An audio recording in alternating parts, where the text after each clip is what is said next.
In today's video, I'm going to teach you how to access the Beehiiv API. This guide is designed to make your journey into the Beehiiv platform as smooth as possible. Whether you're a beginner or have some experience with APIs, I'll walk you through each step to ensure a seamless connection to Beehiiv's powerful tools. First things first, you'll want to go to your Beehiiv dashboard. This is your central hub and where you'll begin your quest for API access. So open your browser and navigate to the Beehiiv website.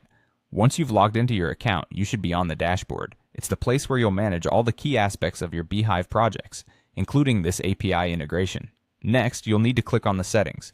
This is crucial as the settings menu is where you'll change configurations and integrations within your account. Look for the settings icon, usually represented by a gear or tools image, and click on it. This will open up a variety of options for managing your Beehiiv environment.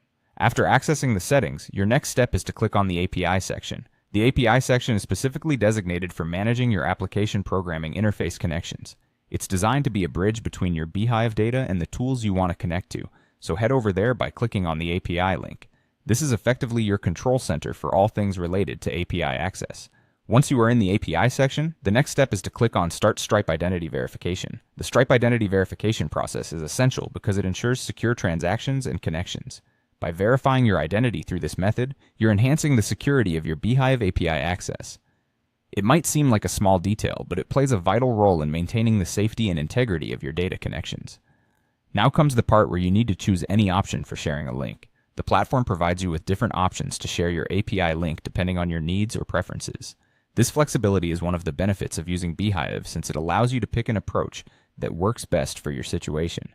Explore these options and pick the one that feels most appropriate for how you plan to use your API access. Finally, after you've settled on how you'll share the link, the last thing to do is click on Close.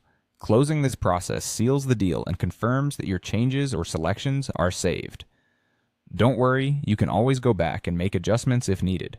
And there you have it. You are now equipped with the knowledge to access the Beehiiv API. With these steps, you're all set to take full advantage of Beehiiv's capabilities and create something amazing. Thank you for tuning in, and I hope you found this guide helpful. Be sure to subscribe for more insightful tutorials like this one.